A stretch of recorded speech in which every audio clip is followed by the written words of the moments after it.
एक 80 साल की महिला आई हुई है जो कि दादी माँ के समान है बिल्कुल। आप बिल्कुल देखिए चलने की कंडीशन में भी नहीं है, लेकिन फिर भी बिल्किस बानो को न्याय दिलाने के लिए उनकी आवाज बनकर सड़कों पे उतरी हुई है। ब्राह्मण ने तो क्या कुछ भी करेंगे, जब ब्राह्मण वो अच्छे विचार के थे तो ये रेप क्यों के वो लोग? काहे कि तमाम घरों में बहन बेटी बहू है, सबकी सुरक्षा चाहिए, खाली वो बिल्किस बानो नहीं, तमाम महिला को सुरक्षा चाहिए। कंधे से कंधे मिलाकर चल रही पुरुष के साथ में, लेकिन सच्चाई ये है कि आज के भी समय में महिला बाहर निकलने से डरती हैं। सरकार इसका जवाब दो। हाँ, मेरे पीछे कुछ महिलाएं हैं। ये महिलाएं क्यों हैं? क्योंकि जो 11 दोषियों को बलात्कारियों और हत्यारों की रिहाई रद्द करो, ये क्यों लिखे हैं ये लोग, मैं बता रहा पूरी घटना। 2002 में जो राइट्स हुआ था गुजरात में, जिस टाइम वहाँ का सीएम नरेंद्र दामोदर दास मोदी जी थे, जो चाय बेचते बेचते सीएम बन गए थे और आज के डेट में प्रधानमंत्री बन गए हैं, और उन्हीं के शासनकाल में जो 11 दोषी हैं उनको रिहा कर दिया गया। ये बोल के रिहा किया गया क्योंकि सभी अच्छे आचरण के हैं, सभी ब्राह्मण हैं, उसमें से कई दोषी जो दोषी हैं उसमें ब्राह्मण हैं, उनकी आचरण सही है, उनकी व्यवहार सही है, उसके बेसिस पे इनको रिहा किया जाता है। उसके अगले दिन से ही पूरे देश भर में चारों तरफ से आंदोलन शुरू हो जाती है। अलग अलग महिलाएं आंदोलन निकालती हैं, आंदोलन करती हैं, सड़कों पर उतरती हैं, हालांकि कई बार लाठियाँ भी खाती हैं, लेकिन फिर भी 11 दोषियों को कुछ नहीं बोला जाता है, रिहा कर दिया जाता है। सब कुछ ठीक है क्योंकि 11 दोषी हो उसमें से कुछ ब्राह्मण हैं और अच्छे आचरण और विचार के हैं, इसलिए उनको रिहा किया गया। आइए महिलाओं से हम बात करते हैं। मैम, क्या नाम है आपका? मेरा नाम हुआ सुशीला सहाय, मैं अध्यक्ष बिहार महिला समाज। आज इस प्रदर्शन का, ये हमारा प्रदर्शन ये पूरे बिहार के जिला मुख्यालय में हो रहा है और ये हमारा भारतीय महिला फेडरेशन का राष्ट्रव्यापी कार्यक्रम का एक हिस्सा है।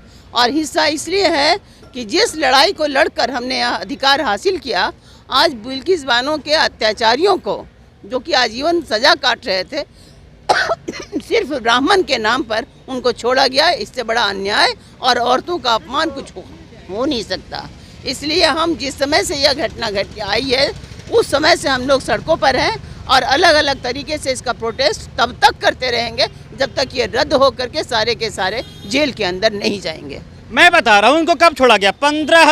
15 अगस्त को जिस वक्त मोदी जी लाल किला से भाषण दे रहे थे, बहुत बड़ी बड़ी महिलाओं की सम्मान की बात करते हैं, लेकिन महिलाओं की क्या इज्जत है, महिलाओं की क्या सम्मान है। जिस वक्त महिलाएं सड़कों पर उतर कर आंदोलन कर रही हैं, अब देखिए क्या इज्जत और क्या सम्मान। हाँ, भविष्य में भी अगर ऐसे होता है घटनाएं तो शायद उनको भी ये बोलकर छोड़ दिया जाएगा कि अच्छे आचरण के हैं, उसमें से कई ब्राह्मण हैं, इसलिए उनको छोड़ दिया जाएगा।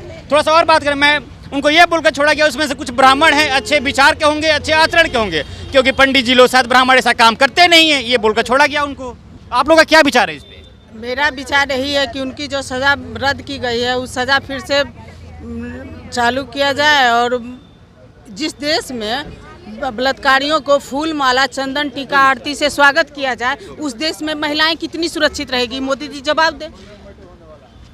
नहीं, ये एक तरफ तो देखा जा रहा है कि महिलाएं सुरक्षित है देश में, महिलाएं सुरक्षित हैं देश में, नहीं सुरक्षित है, मोदी जी का कहना है। हाँ, क्या कह रही मैम? जाति के आधार पर कोई रेप करता है?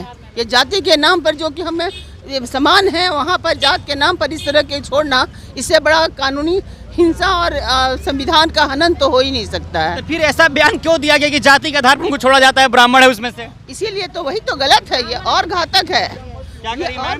ब्राह्मण ने तो क्या कुछ भी करेंगे, जब ब्राह्मण वो अच्छे विचार के थे तो ये रेप क्यों के वो लोग मारे? रेपिस्ट तो रेपिस्ट होता है ना, कि कोई कास्ट का होता है, ना ही कोई धर्म का होता है। वही ना, तो जब रेपिस्ट है तो उसको ब्राह्मण के नाम पर छोड़ा क्यों गया? उसको नहीं ना छोड़ना चाहिए था। उसको तो हम अगर हम लोग को सजा हम लोग को मिले ना तो हम लोग को सामने बीच चौराहा कारगिल चौक पर लाके फांसी दे दे। हम लोग कहाँ पे कर रही है क्या? हम लोग अगर हम लोग का पास चले ना तो कारगिल। चलिए आप कर लीजिए, थोड़ा सा आप करते रहिए, हम भी इनके बारे में बताते रहते हैं। जिस वक्त बताया जा रहा है कि देश में महिलाएं सुरक्षित महसूस कर रही है, लेकिन महिलाएं कितनी यहाँ पे सुरक्षित हैं, शायद भगवान भरोसे। महिलाओं की कब रेप हो जाए, कब उनके साथ अत्याचार हो जाती है, शायद ये किसी को नहीं मालूम। हाँ, जिस वक्त महिलाएं घूमती है सड़कों पे, ये कहती है कि हम लोग सेफ महसूस करते हैं, लेकिन आज के भी समय में न देश में न राज्य में कोई भी महिलाएं सुरक्षित नहीं है। कब बलात्कारी कब भिड़ जाए कोई ठिकाना नहीं है। हालांकि इन सभी का मांग ये है कि सभी जो 11 दोषी को रिहा किया गया है, जल्द से जल्द उनको फांसी की सजा किया जाए। एक 80 साल की महिला आई हुई है जो कि दादी माँ के समान है बिल्कुल। आप बिल्कुल देखिए, चलने की कंडीशन में भी नहीं है, लेकिन फिर भी बिल्किस बानो को न्याय दिलाने के लिए उनकी आवाज़ बनकर सड़कों पे उतरी हुई है। आइए इनसे हम बात करते हैं। क्या नाम है दादी आपका? रमा चटर्जी। हाँ, क्या क्या मांगे हैं मुखिया को, बताइए थोड़ा। मांगे हैं कि भाई जो अन्याय किया है उसको आपको जेल में डालो, जबकि कोर्ट का ऑर्डर है। उसके बावजूद भी आप क्यों उसको छोड़ा, और वो भी 15 अगस्त को, जिसमें इंडिपेंडेंट डे है। तो मतलब क्या रेपिस्ट को आप इंडिपेंडेंट मानते हो? उसको तो जेल में सड़ना चाहिए। काहे कि तमाम घरों में बहन बेटी बहू है, सबकी सुरक्षा चाहिए। खाली वो बिल्किस बानो नहीं, तमाम महिला को सुरक्षा चाहिए। क्या इसे सभी महिला समाज असुरक्षित महसूस कर रही हैं? एकदम करते हैं, डर लगता है। बेटी कॉलेज जाती है, कब लौटेगी नहीं लौटेगी, चिंता रहता है कहाँ क्या हो गया। इसीलिए लड़की लोग को पढ़ाना भी मुश्किल का हो गया है। गांव खलियान में लड़की लोग को भेजते हैं कभी पढ़ने के लिए, कहते हैं नहीं बेटा वहाँ मत जाओ, वहाँ गुंडे बैठे हुए हैं। तो हम कहाँ जाएं? क्या महिलाएं नहीं पढ़ेंगी? महिला आगे नहीं बढ़ेंगी?